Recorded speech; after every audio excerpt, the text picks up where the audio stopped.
1-1, encore une fois, un match nul, encore un match merdique. Franchement, dégoûté de ce match. Vraiment, je suis dégoûté. 1-1, Real Madrid, Atlético de Madrid. Le débrief commence maintenant, on va parler brièvement parce qu'il y a franchement pas mal de choses à dire. Installez-vous confortablement, chicos. Le débrief commence maintenant.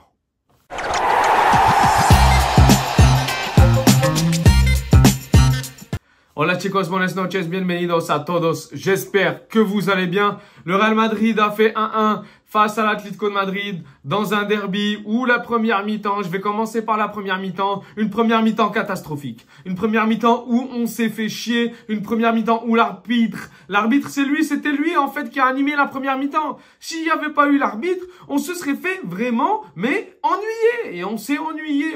Bon, tu vas me dire, heureusement qu'il y avait le péno, mais bon, est-ce qu'il y a péno? C'est ça le problème.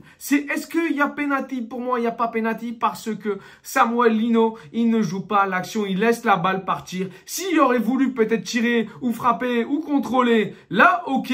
Mais là, il laisse la balle partir. Pour moi, il n'y a pas pénalty. Et là, l'arbitre a, on va dire, favorisé, on va dire, le match en faveur de l'Atlético, surtout en première mi-temps. Le Real Madrid a bien maîtrisé la première mi-temps. Un Real Madrid avec Ceballos, Valverde, moi qui avais peur, je vous jure, j'avais peur. Quand j'ai vu la composition Vasquez, Asensio, Tchouaméni, Fran Garcia, je me suis dit, on va se faire laminer. Mais l'Atlético n'ont pas sorti le match que moi je pensais qu'ils allaient sortir, c'est-à-dire qu'ils allaient être plus dangereux que ça, être plus cliniques. Ils ont pas joué bas, mais par moments, ils jouaient quand même assez bas. Et pourquoi? Parce que le Real Madrid avait la possession du ballon en première mi-temps. Et encore plus en deuxième mi-temps. Le Real Madrid a eu la possession grâce à des joueurs qui étaient là, qui étaient présents. On a senti des joueurs du Real Madrid qu'ils avaient envie de gagner de ce match. Mais qu'ils n'y arrivaient pas. Le meilleur joueur côté Real Madrid, c'était clairement Rodrigo. Pourquoi? Parce que c'est lui qui provoquait, c'est lui qui ramenait le danger dans cette première mi-temps. Vinicius complètement absent, Mbappé complètement absent. Les deux, 0 tir cadré, 0 dribble. C'est pour vous dire, 0 tir cadré, 0 dribble. L'Mbappé Vinicius, en première mi-temps, catastrophique. Nul. Mais quand tu regardes, 0 tir cadré, 7 tirs du Real Madrid, 0 tir cadré. Au bout de 20 minutes de jeu, on était là, on se dit, mais est-ce qu'il y aura un but au bout d'un moment? Est-ce qu'il y aura un but? Finalement, on a eu un but grâce à un penalty et grâce à l'arbitre. Mais c'était un penalty, mais complètement gentil, mais donné, mais vraiment donné. Normalement, ce match, on doit le gagner. Le Real Madrid doit gagner ce match, absolument. Mais finalement, ils l'ont pas gagné, mais ils méritent de le gagner. Quand tu regardes la deuxième mi-temps, ils méritent de gagner ce match. Le Real Madrid a maîtrisé surtout la deuxième mi-temps. Dès l'entrée de la deuxième mi-temps, réveil d'Mbappé.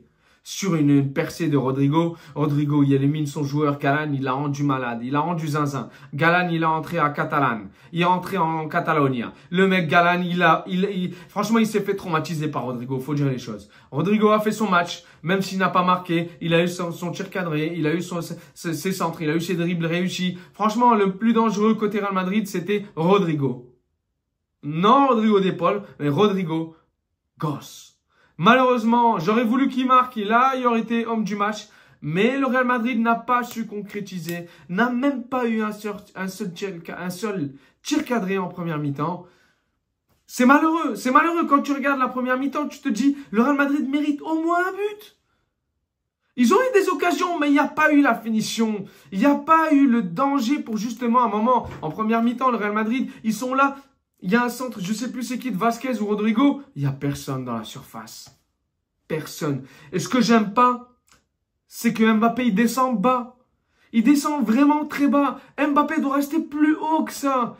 Mbappé doit gêner les défenseurs. Il doit gêner les défenseurs. Il doit leur casser la tête. Sauf que là, les défenseurs de l'Atlético de Madrid, ils sont tranquilles. Et c'est pour ça qu'il n'y a pas de danger. C'est pour ça qu'il n'y a pas de tir cadré. Parce que Mbappé, il est très bas. Et ça me dérange. Ça me dérange vraiment. Le Real Madrid doit être plus dangereux que ça et pour moi, Mbappé ne doit pas descendre autant que ça. Pourquoi? Parce qu'il y a Bellingham déjà pour faire ce travail. Déjà, Bellingham, il descend déjà assez bas. Et j'ai franchement trouvé Bellingham très très bon aujourd'hui, de par ses possessions de balles, de par il a perdu aucun ballon, de par ses changements d'aile, de par sa vista, de par ses contrôles de balles. Jude Bellingham, il a fait un gros match aujourd'hui. Il nous a sorti un gros match par rapport à l'Espagnol Barcelone. Il nous a sorti un gros match. Il n'était pas aussi haut que contre l'Espagnol Barcelone. Je le trouvais assez bas. Et justement, je ne sais pas si c'était le conseil de Carlo ou c'était Jude qui a pris son envol. Mais franchement, j'ai trouvé un Jude Bellingham très performant. Au-delà de son niveau, c'est-à-dire high level. High level, Jude Bellingham aujourd'hui. À un moment, il y a eu une transversale, une tête. À un moment, il y a but. Sur le centre de Vini, il y a but normalement. Elle part sur la transversale. On manquait un peu de chance en deuxième mi-temps, faut dire les choses. On manquait un peu de réalisme en deuxième mi-temps, faut dire les choses. On manquait un peu de finition en deuxième mi-temps, faut dire les choses. Et en fait, fallait gagner ce match en deuxième mi-temps. Parce que justement, c'était le moment où on a fait notre meilleure deuxième mi-temps. On a fait la meilleure période, c'est la deuxième mi-temps. Donc, justement, comme c'est la deuxième, on doit concrétiser et finir et tuer le match. On n'a pas su le faire. Et ça, c'est parce que le Real Madrid n'a pas tué le match, n'a pas les occasions pour tuer le match. Et si, peut-être il y a des occasions, mais c'est pas assez suffisant justement pour tuer le match et gagner 2 ou 3-1. J'y ai cru à la 80e, j'y ai cru. Je me suis dit, bon, on est en train de pousser, on va gagner ce match. Alors qu'en première mi-temps, je n'aurais jamais pensé ça, mais en deuxième, après l'égalisation et après les occasions qu'il y a eu en deuxième mi-temps, je me suis dit, bon, on va le faire, on va gagner 2-1, on est en train de pousser, finalement, non. L'Atlético a été solide. L'Atlético, ils ont 0 défaite. 0 défaite, c'est leur 3e match nul. 0 défaite de l'Atlético de Madrid, c'est la meilleure défense de cette Liga. Et quand tu regardes le match aujourd'hui, tu te dis, bah c'est normal, c'est logique. C'est logique. Vinicius, catastrophique première, deuxième mi-temps, il a changé ses crampons. On est passé des crampons rouges aux crampons blanquito. Et là, on a retrouvé un autre Vini. Il s'est réveillé en deuxième mi-temps. On a retrouvé un Vini qui dribble, qui provoque. Parce qu'en première, c'était catastrophique. À un moment, Vinicius, je le voyais au milieu de terrain. Je le voyais au milieu de terrain en première mi-temps. Je ne sais pas ce qu'il faisait au milieu de terrain. Il était là, il était complètement perdu. Mbappé, perdu aussi. Il descendait trop. Il y a Jude Bellingham. C'est ça que je ne comprends pas. C'est qu'il y a Jude Bellingham pour faire ce taf. Il est assez bas. Et justement, c'est lui qui doit monter. Il doit faire monter le bloc. Et c'est lui qui doit créer, mettre des passes dans les transversales. Mettre des passes qui cassent les lignes. C'est le rôle de Jude Bellingham. Il a la qualité. Pourquoi? Parce qu'il a la qualité de possession. Il perd jamais la balle. Il a le bon contrôle du ballon. Il a la vista justement pour se retourner et casser les lignes et mettre une passe en profondeur. Sauf que Mbappé, il est bas. Du coup, il n'y a pas d'appel de balle d'Mbappé et il n'y a pas d'appel de balle de Vinicius. Du coup, il n'y a pas de danger devant. C'est ça le problème du Real Madrid. On a fait un bon match finalement quand tu regardes. On a fait un bon match. On méritait quand même de gagner quand même ce match parce que dans la finalité, il n'y a pas péno. On réussit quand même à marquer. Deuxième mi-temps, on domine la deuxième mi-temps, mais on n'arrive pas à concrétiser. Et c'est ça le problème du Real Madrid depuis le début de la saison. Lors des gros matchs, lors des grosses affiches, c'est là où on n'arrive pas à concrétiser. Le prochain match, franchement, hein, je suis confiant. Le prochain match, c'est City, Manchester City. Ils ont galéré. Ils sont pris un but du milieu de terrain face à une D4 en FA Cup aujourd'hui. Ils ont réussi à revenir et gagner 2-1. Mais franchement, catastrophique ce Manchester City. Normalement, à l'Etihad, moi franchement, je suis confiant. Après le match contre l'Atlético, je suis confiant parce que l'Atlético, c'est la meilleure défense. Le Manchester City, c'est une catastrophe en défense. Donc normalement, on ne perd pas. Minimum match nul à City. Minimum. Normalement, on va gagner ce match. Moi, je suis confiant pour ce match contre City. Normalement, on va gagner et je pense qu'on va gagner ce match. Sachant qu'aujourd'hui, je pensais qu'on n'allait pas du tout, même pas faire match nul. Et au final, on a réussi à avoir les crocs justement pour sortir au moins un match nul et montrer qu'on a quand même un peu de fierté. Et ils l'ont montré les joueurs aujourd'hui qui avaient quand même un peu de fierté. On concède un match nul, mais au final on garde un point. On est leader, mais le Barça s'il gagne demain au FC Séville, ils reviennent à 2 points. Et ça c'est problématique parce que le prochain match, le Classico, c'est où? C'est à Barcelone. La Liga est relancée les gars, la Liga est relancée entre les trois, ça va se jouer. On ne sait pas qui va gagner la Liga, mais ça va être compliqué. Ça va être compliqué, vraiment compliqué. Le Real Madrid a fait un bon match. On a eu un bon Fran Garcia. Vraiment, Asensio exceptionnel. À un moment, il tège le joueur. Il le tège. Je sais plus c'était qui. Je crois que c'était le fils del Cholo. Il le mange. Asensio, gros match. Tchouaméni, franchement, très surpris. Très surpris. J'allais le défoncer, j'allais le clasher. Mais il a sorti un bon match. Il a sorti un bon match. Il n'a pas fait de faute, il n'a pas fait de perte de balle. Il a été propre dans ses passes. Dans ses relances, il a été propre. Il n'a pas perdu de ballon. Tchouaméni a fait un bon match. Pas ma grande surprise, il a fait un bon match. Les deux défenseurs centraux, Asensio, Tchouaméni, c'est la première fois qu'il sort un bon match. On attend de voir face à City, face à Haaland, face à Bernardo Silva, face à De Bruyne. On attend. Mais là, face à Griezmann et Sorloth et Correa et Lino et Alvarez, ils ont sorti un bon match. On a subi. Mais on a eu un Courtois exceptionnel également, ça faut se le dire. On a eu un bon Courtois, il a sorti des arrêts. Oblak qui a sorti des bêtes d'arrêts. Celui qui a fait le plus d'arrêts entre les deux, c'est Oblak. Oblak. Grande Oblak. Grande Oblak qui a sorti un gros match. Les arrêts qu'il a sorti face à Rodrigo, face à Bellingham, face à Vinicius. Il a sorti un gros match Oblak. Et c'est grâce à lui également que l'Atlético encaisse, on va dire, le nul. C'est grâce à un Oblak. Une défense... L'anglais, Jiménez, bon, ça allait quand même. Ils ont été quand même assez solides. La défense des deux côtés, ils ont été solides. Ils ont concédé, on va dire, équitablement, également aussi au niveau des actions. Mais le Real Madrid a plus, pour moi, pris le dessus sur ce derby-là que l'Atlético. L'Atlético, on ne les a pas trop vus. Griezmann, décevant. Antoine Griezmann, des pertes de balles, des passes ratées. Franchement, Griezmann, je ne le reconnais pas. Je ne sais pas si Griezmann était en train de penser au match d'NBA entre Golden State et les Lakers ce soir, mais je l'ai trouvé absent. Griezmann décevant.